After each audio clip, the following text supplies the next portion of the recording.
Hello friends, ಇವತ್ತಿನ ಸಂಚಿಕೆಯಲ್ಲಿ ಏನಾಯಿತು ಅಂತ ನೋಡ್ಕೊಂಡು ಬರೋಣ ಬನ್ನಿ. ರಾಮ್ ಪರಿಮಳ ಹತ್ರ ಬಂದು, ಪರಿಮಳ, ನಿನ್ನ ಸುಳ್ಳಿನ ಮಾತಿಗೆ ಆಯಸ್ಸು ಕಡಿಮೆ, ಆದಷ್ಟು ಬೇಗ ನಿನ್ನ ಅಸಲಿ ಮುಖ ಕಳಚಿ ಬೀಳುತ್ತೆ, ಆಗ ನೀನು ಯಾರು ಕಾಲು ಹಿಡಿದ್ರು ಯಾರೂ ನಿನ್ನ ಕಾಪಾಡೋಕೆ ಬರಲ್ಲ ಅಂತ ಅಲ್ಲಿಂದ ಹೋಗ್ತಾನೆ. ಅದನ್ನು ನೋಡ್ತಿದ್ದ ಕಿಟಿ, ಅಕ್ಕ ನೋಡು, ರಾಮ್ ಕೂಡ ಹೆದರಿ ಓಡಿ ಹೋಗ್ತಿದ್ದಾನೆ ಅನ್ನಿಸ್ತಿದ್ದೆ ಅಕ್ಕ, ಇವತ್ತು ಮಹಾದೇವನಿಗೆ ಶಿಕ್ಷೆ ಆಗೋದು ಫಿಕ್ಸ್ ಅಕ್ಕ ಅಂತಾನೆ. ಕಿಟಿ, ಬಾರೋ, ಆ ಮಹಾದೇವ ಜೈಲಿಗೆ ಹೋಗೋದನ್ನು ನೋಡಿ ಖುಷಿ ಪಡೋಣ, ಇವತ್ತು ಅವನ್ನ ಕಾಪಾಡೋದಕ್ಕೆ ಆ ದೇವರ ಮೇಲಿಂದ ಇಳಿದು ಬರಬೇಕು ಅನಿಸುತ್ತೆ, ಬಾಬಾ ಅಂತ ಮಹೇಶ್ವರಿ ಹೋಗ್ತಾರೆ. ಎಲ್ಲರೂ ಕೋರ್ಟ್ ಒಳಗೆ ಬಂದು ಕೂತ್ಕೋತಾರೆ. ಕಿಟ್ಟಿ, ನನ್ನ ಮಗನ ಸಾಯಿಸೋಕೆ ಬಂದವನ್ನ ಹೊಟ್ಟೆಗೆ ಬೆಂಕಿ ಹಚ್ಚೋ ಸಮಯ ಬಂತು ಕಣೋ, ನೋಡು ಹೇಗೆ ಬೆಂಕಿ ಹತ್ತೀನಿ ಅಂತ ಸತ್ಯನ ನೋಡ್ತಾ, ಸತ್ಯಣ್ಣ ಅದೇನು ಕರ್ಮನೋ ಏನೋ, ಇದೆಲ್ಲ ನೋಡ್ತಿದ್ರೆ ನನಗೆ ತುಂಬ ಬೇಜಾರಾಗ್ತಿದೆ. ನಿಮ್ಮ ಮಗಳು ಪ್ರೇಮ ಸತ್ತೋದ್ಲು, ನಿಮ್ಮ ಅಳಿಯ ನನ್ನ ಮಗ ಮಹಾದೇವ ಇಂಥ ನೀಚ ಕೆಲಸ ಮಾಡಿ ಸಿಕ್ಬಿದ್ದಿದ್ದಾನೆ, ಇನ್ನೂ ನಿಮ್ಮ ಮಗಳು ಕಾವ್ಯನ ಬಾಳು ಮೂರಾ ಬಟ್ಟೆ. ಸತ್ಯಣ್ಣ, ಇದನ್ನೆಲ್ಲ ನೋಡ್ತಿದ್ರೆ ನನಗನ್ಸುತ್ತೆ ನಿಮ್ಮ ಕುಟುಂಬಕ್ಕೆ ಯಾರದ್ದೋ ಶಾಪ ತಟ್ಟಿದೆ ಅಂತಾರೆ ಮಹೇಶ್ವರಿ. ಹೌದಕ್ಕ, ನಮ್ಮ ಸತ್ಯಣ್ಣನಂಥ ಒಳ್ಳೆ ಮನಸ್ಸಿರೋ ವ್ಯಕ್ತಿಗೆ ಪದೇ ಪದೇ ಯಾಕೆ ಈ ರೀತಿ ನೋವು ಸಿಗ್ತಿದೆಯೋ ಆ ದೇವರಿಗೆ ಗೊತ್ತು ಅಂತಾನೆ ಕಿಟಿ, ಆ ದೇವರು ನಮಗೆ ತುಂಬ ಏಟ್ ಕೊಡ್ತಿದ್ದಾನೆ ಅಂದರೆ ನಮ್ಮ ಜೀವನನ ಸುಂದರವಾಗಿ ಕೆತ್ತುತ್ತಾ ಇದ್ದಾನೆ ಅಂತಲೇ ಅರ್ಥ.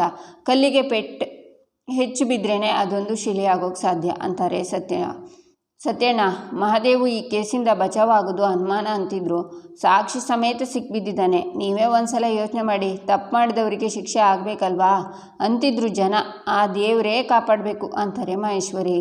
ಆಗ ಪರಿಮಳ ಕಡೆ ಲಾಯರ್, ಯುವರ್ ಆನರ್, ಈ ಪ್ರಕರಣ ಇಡೀ ಸ್ತ್ರೀ ಕುಲಕ್ಕೆ ಆಗಿರೋ ಅವಮಾನ. ಈ ಅಪಾದಿತ ಮಹಾದೇವ ತನ್ನ ಹಣದ ಬಲದಿಂದ ಒಬ್ಬ ಅಮಾಯಕಿ ಸ್ತ್ರೀ ಮೇಲೆ ಅತ್ಯಾಚಾರ ಮಾಡಿದ್ದಾನೆ ಯುವರ್ ಆನರ್ ಅಂತಾರೆ. ಆಗ ಮಹಾದೇವನ್ ಪರ ಲಾಯರ್, ಅಬ್ಜೆಕ್ಷನ್ ಯುವರ್ ಆನರ್, ಈ ಆರೋಪಗಳೆಲ್ಲ ಬರೀ ಕತೆಗಳಷ್ಟೇ. ನನ್ನ ಕ್ಲೈಂಟ್ ಮಹಾದೇವ ಅವರು ಊರಲ್ಲಿ ಗೌರವಾನ್ವಿತ ವ್ಯಕ್ತಿಯಾಗಿದ್ದಾರೆ, ಹಾಗೆ ಈ ಪರಿಮಳ ಮೊದಲಿನಿಂದನೂ ಯಾವುದೇ ಸರಿಯಾದ ನಡತೆನ ಹೊಂದಿಲ್ಲ, ದುಡ್ಡಿನ ಆಸೆಗೆ ಒಳಗಾಗಿ ಯಾರ್ದೋ ಕೈಗೊಂಬೆ ಆಗಿದ್ದಾಳೆ, ಹಾಗಾಗಿ ಸುಳ್ಳು ಕಂಪ್ಲೇಂಟ್ ಕೊಟ್ಟಿದ್ದಾಳೆ ಯುವರ್ ಆನರ್ ಅಂತಾರೆ. ಆಗ ಪರಿಮಳ, ಇಲ್ಲ ಮಹಾಸ್ವಾಮಿಗಳೇ, ನಾನು ಸುಳ್ಳು ಹೇಳ್ತಿಲ್ಲ, ಇವರೇ ನನ್ನ ಮನೆಗೆ ಬಂದು ನನ್ನ ಮೈ ಮುಟ್ಟಿ ನನ್ನ ಮೈಲಿಗೆ ಮಾಡಿಬಿಟ್ರು ಅಂತ ಹೇಳ್ತಾಳೆ. ಆಗ ಜಡ್ಜ್, ಮಹಾದೇವ, ನಿನ್ನ ಮೇಲೆ ಬಂದಿರೋ ಈ ಗಂಭೀರ ಆರೋಪದ ಬಗ್ಗೆ ನೀನು ಹೇಳ್ತೀಯಾ ಅಂತಾರೆ. ಸ್ವಾಮಿ, ನಾನು ಭೂತಾಯಿ ಸೇವೆ ಮಾಡಿಕೊಂಡು ಅನ್ನ ತಿನ್ನೋನು, ಅದೇ ಭೂಮಿ ತಾಯಿ ಮೇಲೆ ಆಣೆ ಮಾಡಿ ಹೇಳ್ತೀನಿ, ನಾನು ಈ ಕೆಲಸ ಮಾಡಿಲ್ಲ. ಈ ಪರಿಮಳ ಅವಳ ಮಗಳನ್ನ ಕರ್ಕೊಂಡು ನನ್ನ ತಾವ ಕೆಲಸ ಕೇಳ್ಕೊಂಡು ಬಂದಿದ್ಲು, ಕೆಲಸ ಕೊಟ್ಟಿದ್ದಂತೂ ನಿಜ, ಆದರೆ ಅವತ್ತಿನಿಂದ ಇವತ್ತಿನವರೆಗೂ ನಾನು ಅವಳನ್ನು ತಂಗಿ ಥರನೇ ನೋಡ್ತೀನಿ, ಆದರೂ ಇವಳ್ಯಾಕೆ ಸುಳ್ಳು ಹೇಳ್ತಿದ್ದಾಳೋ ನನಗಂತೂ ಗೊತ್ತಿಲ್ಲ ಅಂತಾನೆ ಮಹಾದೇವ. ಅಬ್ಜೆಕ್ಷನ್ ಯುವರ್ ಆನರ್, ಸುಳ್ಳು ಹೇಳ್ತಿರೋದು ಇವರು, ಕೆಲಸ ಕೊಟ್ಟರೆ ಮಂಚಕ್ಕೆ ಬರಬೇಕು ಅನ್ನೋ ಮನಸ್ಥಿತಿ ಇರೋ ವ್ಯಕ್ತಿಗೆ ಸಮಾಜದಲ್ಲಿ ಜಾಗ ಇರಬಾರ್ದು, ಇವನಿಗೆ ಆದಷ್ಟು ಕಠಿಣ ಶಿಕ್ಷೆ ಕೊಡಬೇಕು ಅಂತ ಕೇಳ್ಕೊತಿದ್ದೀನಿ ಅಂತಾರೆ. ಪರಿಮಳ ಕಡೆ ಲಾಯರ್, ನೋಡಿದ್ರ ಸತ್ಯನ, ವಕೀಲರು ಮಹಾದೇವನ ಎಷ್ಟು ಸುಲಭವಾಗಿ ಹಿಡಿದಾಕ್ಬಿಟ್ರು, ಈಗೇನು ಹೇಳ್ತೀರಾ, ಬಿಡ್ಸೋಕ್ಕಾಗತ್ತಾ ಮಹಾದೇವನ ಅಂತಾರೆ ಮಹೇಶ್ವರಿ. ಆಗ ಸತ್ಯ, ಮಹೇಶ್ವರಿ, ಇನ್ನೂ ತೀರ್ಪು ಬಂದಿಲ್ಲ, ನಮ್ಮ ಮಹಾದೇವ ದೋಷ ಮುಕ್ತನಾಗಿ ಹೊರಗಡೆ ಬಂದೇ ಬರ್ತಾನೆ ಅಂತಾರೆ. ಯುವರ್ ಆನರ್, ವಿಕ್ಟಿಮ್ ಪರಿಮಳನ ನೋಡಿ ಅವಳು ಇವಾಗಲೂ ಭಯದಿಂದ ನಡುಗ್ತಿದ್ದಾಳೆ, ಆರೋಪಿ ಮಹಾದೇವನಿಗೆ ಜಾಮೀನು ನೀಡದೆ ಜೈಲಿಗೆ ಕಳಿಸ್ಬೇಕು, ಇವ್ರು ಮಾಡಿದ ಪಾಪದ ರಿಪೋರ್ಟ್ ಡಾಕ್ಟರ್ ಕೂಡ ಕೊಟ್ಟಿದ್ದಾರೆ, ಇದನ್ನು ನ್ಯಾಯಾಲಯಕ್ಕೆ ಸಲ್ಲಿಸೋಕೆ ಕೇಳ್ಕೊತಿದ್ದೀನಿ ಯುವರ್ ಆನರ್ ಅಂತಾರೆ ಪರಿಮಳ ಕಡೆ ಲಾಯರ್. ಪರ್ಮಿಷನ್ ಗ್ರ್ಯಾಂಟೆಡ್ ಅಂತಾರೆ ಜಡ್ಜ್. ನಂತರ ಅದನ್ನು ನೋಡಿ ವೈದ್ಯಕೀಯ ವರದಿಯನ್ನು ಕೂಲಂಕುಷವಾಗಿ ಪರೀಕ್ಷಿಸಿದ ಮೇಲೆ ಕೋರ್ಟ್ ಒಂದು ತೀರ್ಮಾನಕ್ಕೆ ಬಂದಿದೆ, ಈ ವಿಕ್ಟಿಮ್ ಪರಿಮಳ ಮೇಲೆ ದೈಹಿಕ ದೌರ್ಜನ್ಯ ಮತ್ತು ಅತ್ಯಾಚಾರ ನಡೆದಿರುವುದನ್ನು ಸ್ಪಷ್ಟವಾಗಿ ಸಾಬೀತುಪಡಿಸುತ್ತೆ, ಇಂತಹ ಅಮಾನುಷ ಕೃತ್ಯಗಳನ್ನು ಸಮಾಜದಲ್ಲಿ ಕಡೆಗಣಿಸೋದಕ್ಕೆ ಸಾಧ್ಯ ಇಲ್ಲ, ಆದ್ದರಿಂದ ಆರೋಪಿ ಮಹಾದೇವನಿಗೆ ಅಂತ ಜಡ್ಜ್ ಹೇಳುವಾಗ ಕಾವ್ಯ, ಒಂದು ನಿಮಿಷ ಯುವರ್ ಆನರ್ ಅಂತ ಕೋರ್ಟ್ ಒಳಗೆ ಬಂದು ಕೈ ಮುಗಿದು, ಈಗಲೇ ತೀರ್ಪು ಕೊಡ್ಬೇಡಿ ಯುವರ್ ಆನರ್, ಮಹಾದೇವ ನಿರಪರಾಧಿ ಅನ್ನೋದಕ್ಕೆ ನನ್ನ ಹತ್ರ ಸಾಕ್ಷಿಗಳಿವೆ ಅಂತಾಳೆ ಕಾವ್ಯ. ಯಾರಮ್ಮ ನೀವು ಅಂತಾರೆ ಜಡ್ಜ್. ನನ್ನ ಹೆಸರು ಕಾವ್ಯ ಅಂತ, ನಾನು ಆರೋಪಿ ಮಹಾದೇವ ಅವ್ರ ಹೆಂಡತಿ ಅಂತಾಳೆ ಕಾವ್ಯ. ಅಕ್ಕ, ಇವಳು ಏನು ತಂದಿದ್ದಾಳೆ, ಕೇಸ್ ಏನಾದರೂ ಉಲ್ಟಾ ಮಾಡಿಬಿಡ್ತಾಳ ಅಂತಾನೆ ಕಿಟ್ಟಿ. ಇದನ್ನೇನು ಸಿನಿಮಾ ಅಂದ್ಕೊಂಡಿದ್ದೀನೋ, ಒಂದು ಕೇಸನ್ನು ಉಲ್ಟಾ ಮಾಡೋದಕ್ಕೆ ಇವಳು ಏನೇ ಮಾಡಿದ್ರು ಮಹಾದೇವ ಈ ಕೇಸಿಂದ ತಪ್ಪಿಸ್ಕೊಳ್ಳೋಕ್ಕಾಗಲ್ಲ, ನೋಡ್ತಿರು ಅಂತಾರೆ ಮಹೇಶ್ವರಿ. ನೋಡಮ್ಮ ಕಾವ್ಯ, ಇದು ಕೋರ್ಟು, ಹಾಗೆಲ್ಲ ಮಧ್ಯಪ್ರವೇಶ ಮಾಡಬಾರ್ದು, ಕಾನೂನು ಬಾಹಿರ, ಒಂದು ವೇಳೆ ನಿನ್ನ ಹತ್ರ ಅಂಥ ಸಾಕ್ಷಿ ಪುರಾವೆಗಳಿದ್ದರೆ ನಿಮ್ಮ ವಕೀಲರ ಮುಖೇನ ಸಲ್ಲಿಸ್ತಕ್ಕದ್ದು ಅಂತಾರೆ ಜಡ್ಜ್.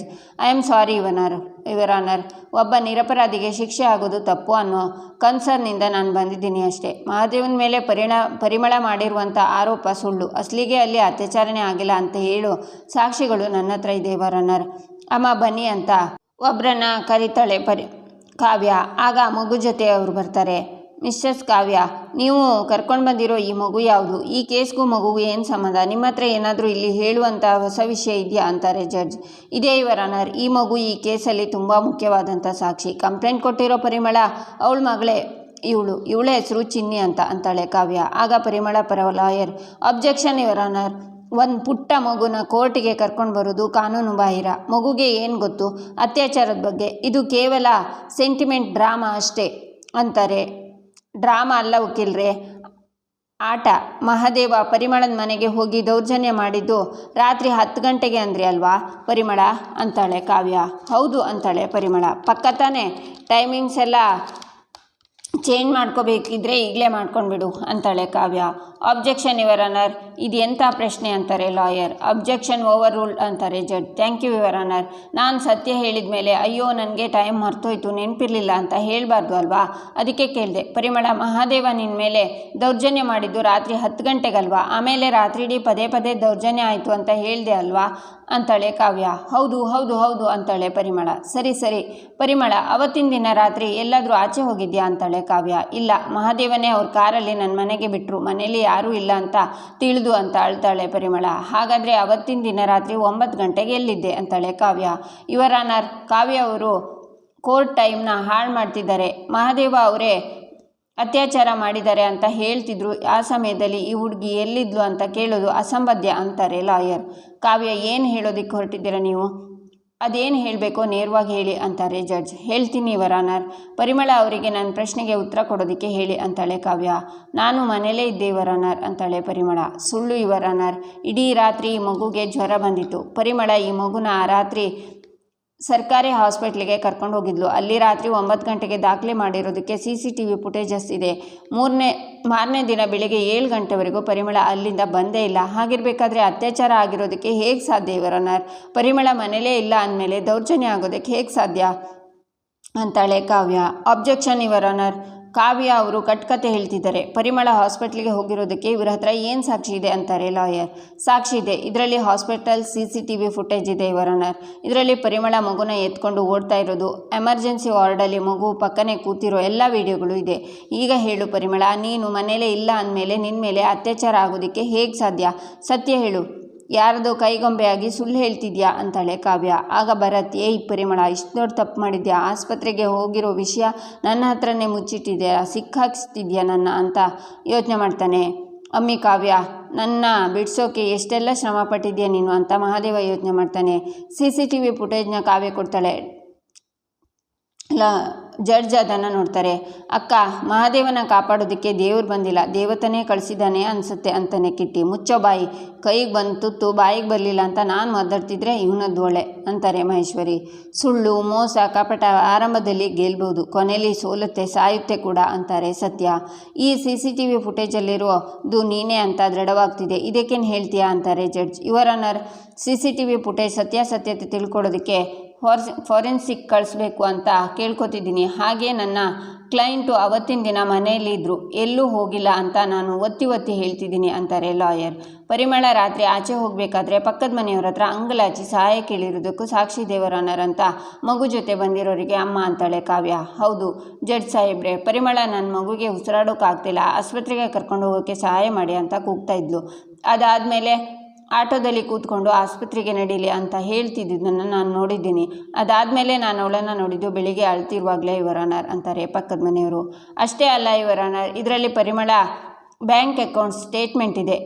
ಘಟನೆ ನಡೆದಿದ್ದ ದಿನ ಪರಿಮಳ ಅಕೌಂಟ್ಗೆ 5 ಲಕ್ಷ ರೂಪಾಯಿ ಬಂದಿದೆ. ಒಬ್ಬ ಬಡ ವಿಧವೆ ಅಕೌಂಟ್ಗೆ ದಿಢೀರ್ ಅಂತ 5 ಲಕ್ಷ ರೂಪಾಯಿ ಹೇಗೆ ಬರುತ್ತೆ ಯುವರ್ ಆನರ್? ದುಡ್ಡು ಕೊಟ್ಟು ಯಾರು ಸಂಚು ಮಾಡಿದ್ದಾರೆ ಯುವರ್ ಆನರ್ ಅಂತಾಳೆ ಕಾವ್ಯ. ಅಬ್ಜೆಕ್ಷನ್ ಯುವರ್ ಆನರ್, ಹಣ ಇರೋದು ಮಹಾದೇವ ನಿರಪರಾಧಿ ಅಂತ ಸಾಬೀತುಪಡಿಸೋಕ್ಕಾಗಲ್ಲ. ಇವಳು ತನ್ನ ಮಗಳ ಟ್ರೀಟ್ಮೆಂಟ್ಗೋಸ್ಕರ ಸಾಲ ಮಾಡಿರ್ಬೋದು, ಇಲ್ಲ ಯಾರಾದರೂ ದಾನ ಮಾಡಿರ್ಬೋದು. ಅದಕ್ಕೂ ಅತ್ಯಾಚಾರದ ಕೇಸ್ಗೂ ಏನು ಸಂಬಂಧ? ಪರಿಮಳ ಮೇಲೆ ಅತ್ಯಾಚಾರ ಆಗಿದೆ ಅನ್ನೋದಕ್ಕೆ ಡಾಕ್ಟರ್ ಕೊಟ್ಟಿರೋ ರಿಪೋರ್ಟ್ ಸತ್ಯನ ಹೇಳುತ್ತೆ. ಅದ್ರ ಬಗ್ಗೆ ಏನು ಹೇಳ್ತೀರಾ ಕಾವ್ಯ ಅಂತಾರೆ ಲಾಯರ್. ಆ ರಿಪೋರ್ಟ್ ಸುಳ್ಳು ಯುವರ್ ಆನರ್, ಫೇಕ್ ರಿಪೋರ್ಟ್ ಸೃಷ್ಟಿ ಮಾಡಿದ್ದಾರೆ, ಅದು ಅಸಲಿ ರಿಪೋರ್ಟ್ ಅಲ್ಲ ಅಂತಾಳೆ ಕಾವ್ಯ. ನೋಡಿದರೆ ಯುವರ್ ಆನರ್, ಈ ಹೆಣ್ಣು ಹುಡುಗಿ ತನ್ನ ಗಂಡನ ಉಳಿಸ್ಕೊಳ್ಳೋದಕ್ಕೆ ಇಡೀ ವೈದ್ಯಕೀಯ ವ್ಯವಸ್ಥೆ ಮೇಲೆ ಆರೋಪ ಹೊರಿಸ್ತಿದ್ದಾರೆ. ಈ ರಿಪೋರ್ಟ್ ಫೇಕ್ ಅನ್ನೋದಕ್ಕೆ ನಿಮ್ಮ ಹತ್ರ ಏನಾದರೂ ಸಾಕ್ಷಿ ಇದೆಯಾ? ಬರೀ ಬಾಯಿ ಮಾತು ನಡೆಯೋದಿಲ್ಲ ಅಂತಾರೆ ಲಾಯರ್. ಕಾವ್ಯ ಅವರೇ, ಈ ದಾಖಲೆಗಳು ನಕಲಿ ಅಂತ ಪ್ರೂವ್ ಮಾಡೋದಕ್ಕೆ ನಿಮ್ಮ ಹತ್ರ ಸಾಕ್ಷಿ ಪುರಾವೆಗಳು ಏನಾದರೂ ಇದೆಯಾ ಅಂತಾರೆ ಜಡ್ಜ್. ದೇವತೆ ಸೋತ್ಬಿಟ್ಲು ಕಣೋ, ನಿಜ ಸತ್ಯಣ್ಣ, ಸುಳ್ಳಿಗೆ ಕಾಲ ಇಲ್ಲ ಅಂತಾರೆ ಮಹೇಶ್ವರಿ. ಕಾವ್ಯ ಅವರೇ, ರಿಪೋರ್ಟ್ ಸುಳ್ಳು ಅನ್ನೋದಕ್ಕೆ ನಿಮ್ಮ ಹತ್ರ ಏನಾದರೂ ಸಾಕ್ಷಿ ಇದೆಯಾ ಅಂತಾರೆ ಜಡ್ಜ್. ಆಗ ಕಾವ್ಯ ತಲೆ ಕೆಳಗಾಗ್ತಾಳೆ. ಆಗ ರಾಮ್, ನನ್ನ ಹತ್ರ ಸಾಕ್ಷಿ ಇದೆ ಯುವರ್ ಆನರ್ ಅಂತ ಒಬ್ಬರನ್ನ ಕರ್ಕೊಂಡು ಬಂದು, ಯುವರ್ ಆನರ್, ಕಾವ್ಯ ಅವರು ಹೇಳ್ತಿರೋದು 100ಕ್ಕೆ 100 ಸತ್ಯ. ಕೋರ್ಟ್ ಮುಂದೆ ಸಬ್ಮಿಟ್ ಆಗಿರೋ ರಿಪೋರ್ಟ್ ಫೇಕ್, ಒರಿಜಿನಲ್ ರಿಪೋರ್ಟ್ ಇಲ್ಲಿದೆ ಅಂತಾನೆ. ಆಬ್ಜೆಕ್ಷನ್ ಯುವರ್ ಆನರ್, ಇವಾಗ ಇವ್ರು ತಂದಿರೋ ರಿಪೋರ್ಟ್ ಅಸ್ಲಿನಾ ಅಂತ ಹೇಗೆ ನಂಬೋದು? ಗಂಟೆಗೊಂದು ರಿಪೋರ್ಟ್ ತಂದು ಕೋರ್ಟ್ ದಾರಿ ತಪ್ಪಿಸ್ತಿದ್ದಾರೆ ಅಂತಾರೆ ಲಾಯರ್. ವಕೀಲ್ರೆ, ಅದಕ್ಕೂ ದಾರಿ ಹುಡ್ಕೊಂಡೇ ಬಂದಿದ್ದೀನಿ. ಈ ರಿಪೋರ್ಟ್ ಕೊಟ್ಟಿರೋದು ಬೇರೆ ಯಾರೂ ಅಲ್ಲ, ಸಿಟಿ ಸಿವಿಲ್ ಹಾಸ್ಪಿಟಲ್ನ ಚೀಫ್ ಡಾಕ್ಟರ್ ರಂಗನಾಥ್ ಅವರು ಇಲ್ಲೇ ಇದ್ದಾರೆ, ಅವರೇ ಸತ್ಯ ಹೇಳ್ತಾರೆ ಅಂತಾನೆ ರಾಮ್.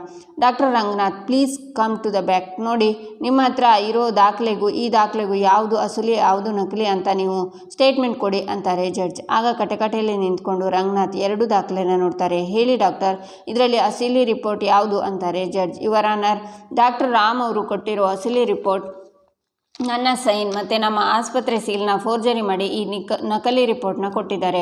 ಅಸಲಿ ರಿಪೋರ್ಟ್ ಪ್ರಕಾರ ಈ ಹೆಂಗಸಿನ ಮೇಲೆ ಯಾವುದೇ ರೀತಿಯ ಅತ್ಯಾಚಾರ ನಡೆದಿಲ್ಲ. ಅದನ್ನೇ ನಾನು ಇನ್ಸ್ಪೆಕ್ಟ್ರಿಗೂ ಹೇಳಿದ್ದೀನಿ, ಅದೇ ರಿಪೋರ್ಟ್ ಕೂಡ ಕೊಟ್ಟಿದ್ದೀನಿ. ಈ ಹೆಂಗಸಿನ ಮೈ ಮೇಲೆ ಯಾವುದೇ ಗಾಯದ ಗುರುತುಗಳಾಗಲಿ ಅತ್ಯಾಚಾರದ ಸುಳಿವಾಗಲಿ ಇಲ್ಲ ಯುವರ್ ಆನರ್ ಅಂತಾರೆ ಡಾಕ್ಟರ್. ಕೋರ್ಟ್ ಮುಂದೆ ಹಾಜರುಪಡಿಸಿದ ಅಸಲಿ ವೈದ್ಯಕೀಯ ರಿಪೋರ್ಟ್ CCTVಗಳ ಆಧಾರದ ಮೇಲೆ ಮಹಾದೇವನ್ನ ನಿರಪರಾಧಿ ಅಂತ ಘೋಷಿಸಿ ಬಿಡುಗಡೆ ಮಾಡೋದಕ್ಕೆ ಆದೇಶ ಮಾಡಿದೆ ಕೋರ್ಟ್ ಅಂತಾರೆ ಜಡ್ಜ್. ಆಗ ಹೊರಗಡೆ ಕಲ್ಯಾಣಿ ಕೈ ಮುಗಿತಾರೆ. ಇಲ್ಲಿಗೆ ಈ ಸಂಚಿಕೆ ಮುಕ್ತಾಯವಾಗುತ್ತೆ. ಮುಂದಿನ ಸಂಚಿಕೆಗಾಗಿ ನಮ್ಮ ಚಾನಲನ್ನು ನೋಡಿ, ಸಬ್ಸ್ಕ್ರೈಬ್ ಮಾಡಿ, ಲೈಕ್ ಮಾಡಿ, ಸಪೋರ್ಟ್ ಮಾಡೋದನ್ನು ಮರಿಬೇಡಿ.